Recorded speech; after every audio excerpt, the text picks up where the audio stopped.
تحديت الظروف وخضتها وحدي صبورا مستعينا بالصلاة.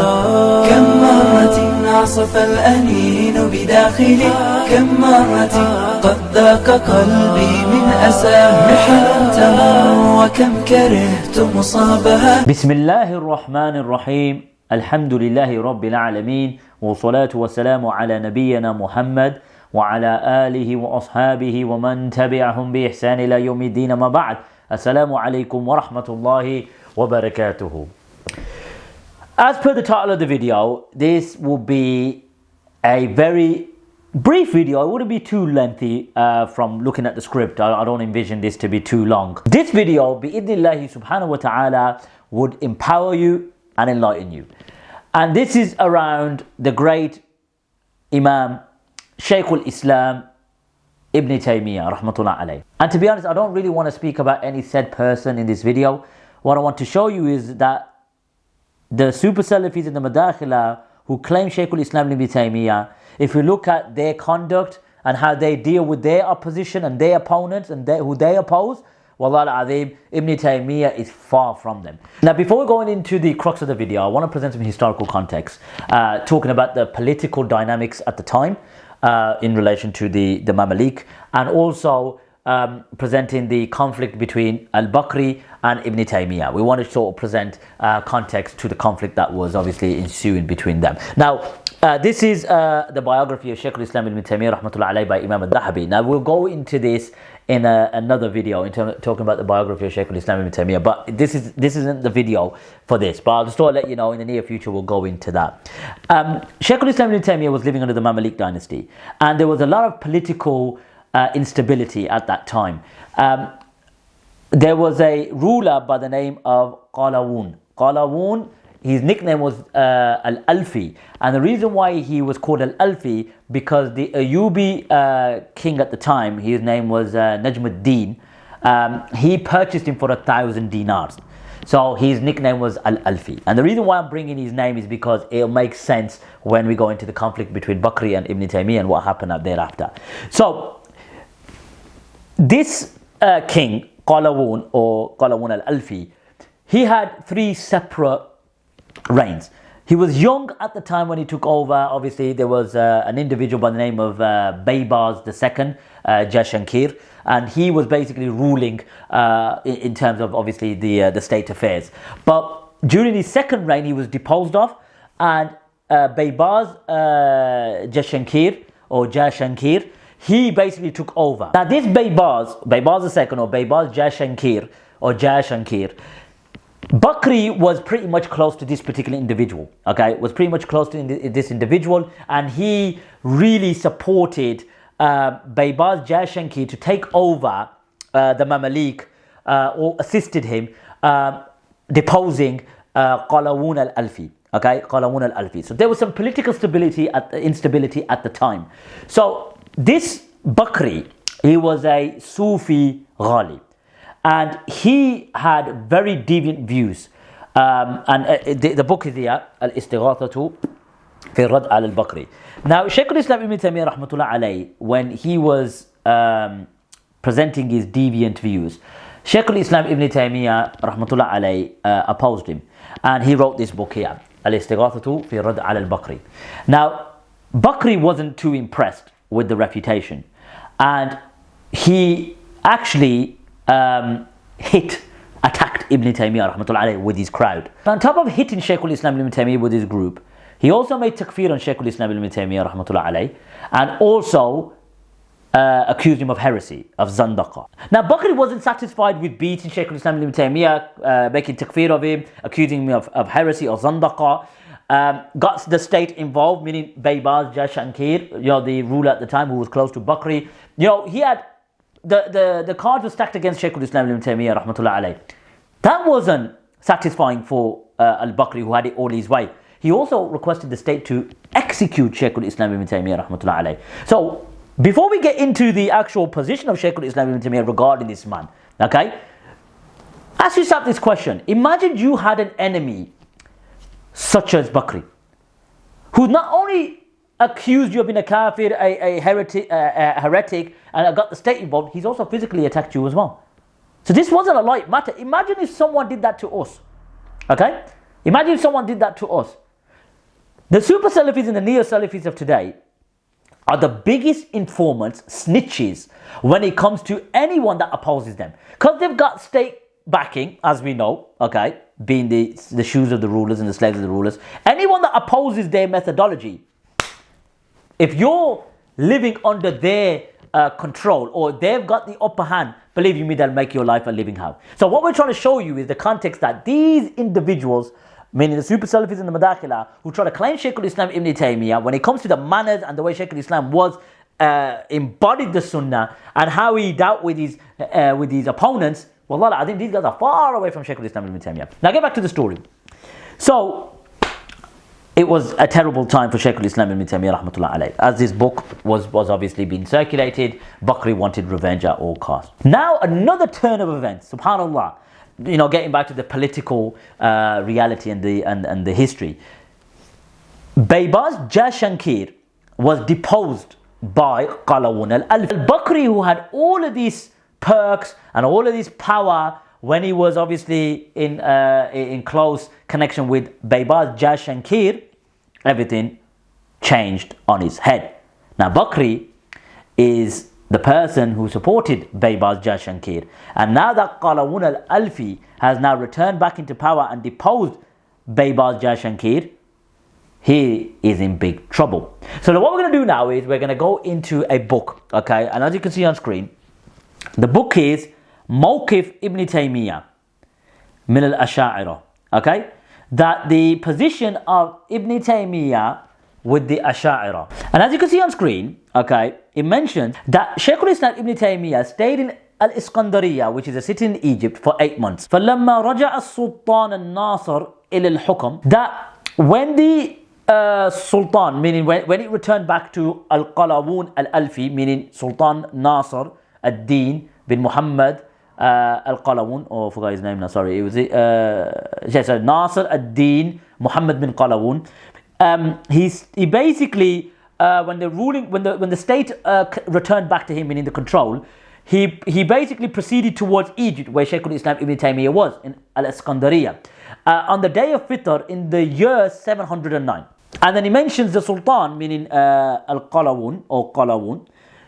On the day of Jum'ah, he gathered the scholars and the Qudat. Okay, he gathered the scholars and the Qudat, and he stated that the state of Jashankir and his followers were gone. And then Qalawun presented Ibn Taymiyyah with the opportunity to seek revenge from his enemies, but he refused to do so. Okay, so let me just stop there now. Okay, Shaykh Ibn Taymiyyah, okay, was presented in this majlis. Okay, so he was with this Qudaa and the Fuqaha on Yawm al-Jum'ah.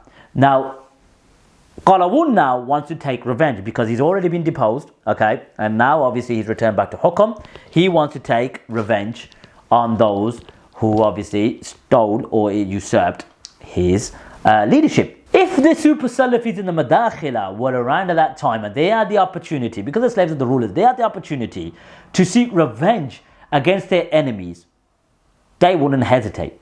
They wouldn't blink an eyelid, okay? Because ultimately they thrive on the upper hand that they have. And we know the reality, what's going on in a certain state where they've got influence and they've got control and a bit of power. They oppress. And these stories are known. You don't need to look too far. These stories are known regarding the oppression of the Super Salafees and the Madaakhilah. Okay? I don't want to name any of the individuals in this video, but we know. We're talking about the mindset. So what would you think Shaykh al-Islam Ibn Taymiyyah would do? Remember, Bakri is a Sufi, extreme Sufi who believed in al-Istighatha. He was one of those Khurafi Sufis. So it's fair game, isn't it? Okay? The Super Salafis would say, yeah, don't even look at al-Bid'ah. Remember that? Don't even look at them. Ibn Taymiyyah was someone special. He wasn't the way the Super Salafis and the Madaakhilah did with their opponents. Ibn Taymiyyah had justice. Ibn Taymiyyah knew the rights of his opponents, unlike you guys. Okay, so let's continue on. So Shaykh al-Islam Ibn Taymiyyah was aware of the games he was playing. Okay, so Nasr, meaning Qalawun, requested and presented to Shaykh al-Islam Ibn Taymiyyah to give him a fatwa to kill some of the judges and the jurists because he wanted to seek revenge against them because of their position, those judges and those jurists, when Tasallat al-Jashankir, when Jashankir took over. So those Qudat and those Fuqaha were in support of Jashankir when he took over Qalawun. So Ibn Taymiyyah rahmatullah alayhi was clever, and he took the position where he honored those ulama and those Qudat and Fuqaha who oppressed him, okay, and he rejected any evil to happen to any of them. And he said, إِذَا قَتَلْتَ هَؤُلَاء, if you kill any of them, okay, you wouldn't find after them anyone similar to them. And then they said to him, but they wanted to harm you and they wanted to kill you numerous times. Ibn Taymiyyah responded by saying that whoever harmed me, then I've forgiven them. And whoever harms Allah and His Messenger, Allah will seek revenge against them. And then Ibn Taymiyyah further states, وَأَنَا لَا أَنْتَصَرَ لِنَفْسِي, I do not take revenge for myself. Okay? I do not take revenge for myself. Subhanallah al-Azim. This is how Shaykh al-Islam Ibn Taymiyyah rahmatullah alayhi dealt with his opponents who were innovators. Okay? He said, أَنَا لَا أَنْتَصِرَ لِنَفْسِي, I do not seek revenge for myself. Do you really follow Shaykh al-Islam Ibn Taymiyyah rahmatullah alayhi in this regard? And how he dealt with the innovators? Dealt with a person who believed in al-istighatha? You guys are the biggest proxies for the rulers. If you had it your way, you would lock up every single ikhwani, every single opponent of yours if you had the power. Believe you me. But Shaykh al-Islam Ibn Taymiyyah was totally different. Shaykh al-Islam Ibn Taymiyyah has got nothing to do with you. Shaykh al-Islam's behaviors, conduct, manners, mercy, been very, very kind to his opponents. And who was he being merciful to? The same people that attacked him, insulted him, accused him of all sorts. And you have people from the Super Salafees in the Madaakhilah, as you can see on screen, requesting any brother who has information about him, his name, location, or any other information, please DM me. And there's many other examples I can give as well, where certain clerics are saying, if anyone knows anything about the Ikhwan, or snitch on them, basically just be a snitch. And Shaykh al-Islam Ibn Taymiyyah had the power in his hand to do whatever he wanted to his enemy, but he didn't. Okay, under the chapter of Shaykh al-Islam Ibn Taymiyyah forgiving those who oppressed him. So he mentions, just to summarize, he mentions that Shaykh al-Islam Ibn Taymiyyah was with this Qalawun, with the Sultan, and he was in the tent and he took out his pocket a fatwa from those who were present, some of those who were present, in order to kill him. So he saw a fatwa to kill some of them, okay, this Qalawun. So Shaykh al-Islam Ibn Taymiyyah said that he understood what his intent was, because he had a wrath and an infuriated sort of anger against them. لما خلعوه وبايعوا الملك المظفر ركن الدين بيبارس الجاشنكير. So he goes, because when they removed him and they pledged to this Baybars Jashankir.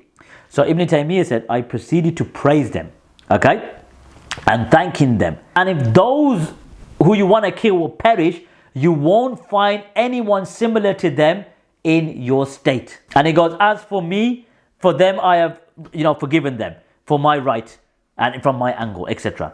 Shaykh al-Islam Ibn Taymiyyah had every right to do what he wanted to, but he feared Allah subhanahu wa ta'ala, unlike you people.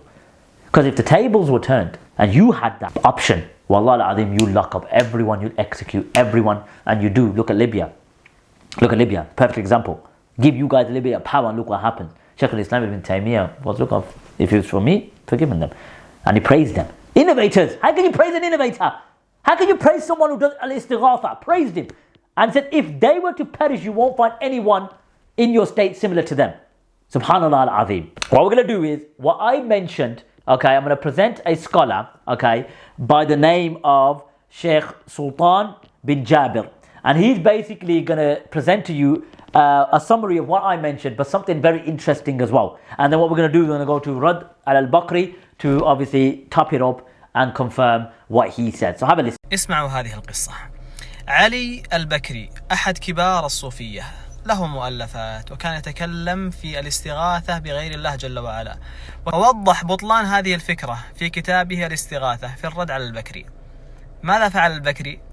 كفر ابن تيمية، اتهمه بالزندقة وأشياء ليست فيه، حرض العامة بل وطلبة العلم، بل في يوم من الأيام قام مع جماعة بضرب ابن تيمية، وهو بنفسه بيده ضرب ابن تيمية والناس معه يضربونه. كثير من الناس يحب ابن تيمية رحمه الله تعالى حبا عظيما، ليس فقط لأنه عالم وإمام من أئمة المسلمين، لا، هذا وأيضا كان يقضي للناس حاجاتهم، وإذا أتاه سائل ومستفتي فإنه يجيبه. جاءوا إليه مرة أخرى وحاولوا به، حتى السلطة كانت تريد الانتقام من البكري في فعلته بابن تيمية رحمه الله. بالله تأملوا معي هذه الكلمات. قال إما أن يكون الحق لي أو لكم أو لله، فإن كان الحق لي فهم في حل، وإن كان الحق لكم فإن لم تسمعوا مني فلا تستفتوني وافعلوا ما شئتم، إذا ما تسمعون كلامي خلاص لا تسألوني، وإن كان الحق لله فالله يأخذ حقه كما يشاء متى يشاء. أراد السلطان أن يعاقب البكري على هذه الفعلة الشنيعة، هرب البكري من مكان إلى مكان إلى مكان، ثم أخذ يبحث عن مكان لا يستطيع السلطان أن يعرف مكان البكري فيه ولا أن يعاقبه. ما وجد أن يفر من السلطان الذي يريد معاقبته لفعله بابن تيمية إلا أن يذهب إلى ابن تيمية، فذهب إلى بيت شيخ الإسلام ابن تيمية، ذهب وشفع له، توسط له عند السلطان أن يعفو عنه فعفى عنه. There you go. So even Ibn Taymiyaah rahmatullah alayhi basically said you won't find any scholars like them, don't do nothing to them. The state still pursued them. Okay, they went into hiding and they were being pursued. Now Bakri was basically out of options. So who did he go to seek aid and refuge? Shaykh al-Islam Ibn Taymiyyah. So how can Shaykh al-Islam Ibn Taymiyyah look after an innovator? Because the Salaf said be harsh to them, don't visit them, don't even cross the road when you see them. One said person said don't even look at them. You know, all the athar regarding the innovators, you know what they continuously promoted to be, you know, with this severe methodology that they carry. But Shaykh al-Islam Ibn Taymiyyah hid him in his house, and even to the point he interceded for him. And then the Sultan forgave him, meaning qalawun. And this is also mentioned in the book Al-Istighathatu fi Rad al-Bakri under page 35. And as you can see on screen, it mentions وَلَمَّا طَلَبَتِ الدَّوْلَةِ al-Bakri, that when the state sought or requested al-Bakri, he fled and he hid with who? Shaykh al-Islam Ibn Taymiyyah, when he was a resident of that place in Egypt. And what happened next? Until he sought intercession, okay, for him with the Sultan, and he forgave him. Islam interceded for a person who believed in al-istighatha, which is major shirk, and he sought forgiveness for him, and he even stated that you won't find men like them. What do you have to say about that? So Ibn Taymiyyah did not make takfir of Bakri. And if he did make takfir of Bakri, how can he praise them and say that they're scholars and you won't find anyone like them in the state? Would you say that about the Ikhwani? Would you say that about Sayyid Qutb? Would you say that about any of the sheikhs that are currently locked up in, languishing in the dungeons of your paymasters or even your masters who you love to obviously defend at all costs? What I'm saying is there's consistency. What I'm saying is that Ibn Taymiyyah rahmatullah alayhi is nothing like you guys. Ibn Taymiyyah is cut from a different cloth. So you could try to claim Shaykh al-Islam Ibn Taymiyyah all you want. If you had the same power that Shaykh al-Islam Ibn Taymiyyah did against his enemies, wallahi al-azim, you guys wouldn't hesitate to harm us. Wallahi al-azim, you guys wouldn't hesitate to oppose us. And you guys would be happy, and you guys would be pleased, and you guys would be having parties, and you guys will be satisfied. That's how filthy your methodology is. That's how filthy your approach is. And now it's enough. You guys are not the living embodiment of these scholars that sacrifice so much for the deen. And we are not going to sit back idly to let you guys bully us and let you guys, mislead so many of the youth. It's unfortunately you got a bump in the road, and our renaissance and our positions, and our da'wah is growing, and you know it's growing, and you know people are listening, and you know people are sharing our content, and people are leaving you, and people are seeing you for the frauds you are and seeing you for the actual cancer that you're trying to promote. I have no hesitation and I have no doubt, if you had the power, the same power that Shaykh al-Islam Ibn Taymiyaah had, which Qalawun gave him in order to obviously depose of his enemies, you guys wouldn't hesitate to harm us. You wouldn't hesitate to see our families living a life of despair and sorrow and grief, to harm us. You guys wouldn't hesitate. That's the type of methodology that you carry, a fixed toxic methodology that all it does is cause nothing but division. You have this hyperfixation about sex and about division. So whatever harm befalls us, or whatever harm that you could contribute towards us, you guys will be satisfied, you guys will be happy. I could guarantee you that you guys would have a smile on your face to harm and oppose us. It's known. This is common knowledge how you guys behave with your opponents. But Shaykh al-Islam, you guys ain't cut from the same cloth as Shaykh al-Islam Ibn Taymiyaah. You guys have got no connection to Shaykh al-Islam Ibn Taymiyaah when it comes to your behaviours and your manners and how he dealt with his opponents. So don't try to claim Shaykh al-Islam Ibn Taymiyaah rahmatullahi after what we presented. Don't even bother saying Shaykh al-Islam Ibn Taymiyaah said this or Shaykh al-Islam said this about the innovators, when what we've just presented shows you how Shaykh al-Islam Ibn Taymiyaah dealt with the opponents, innovators, those who believed in al-istighatha. Look how much evidence we provided from different sources. So I say this here and now, we are not going to stop. We are not going to be satisfied until we create such a renaissance, such awareness that people are going to be, sick to their stomach when they hear about your methodology. When they hear about it, they're going to say, oh, you know what, these guys. This momentum, subhanallah al-azim, the fruits of it I'm seeing now. Going in nearly 2 years, I could see the fruits. Uqsuma billah al-azim. Every single day I receive a message thanking me, asking Allah subhanahu wa ta'ala to bless me and my family, and to ask Allah subhanahu wa ta'ala to allow me to continue. Because people are aware. They can see everything in front of their eyes is so clear.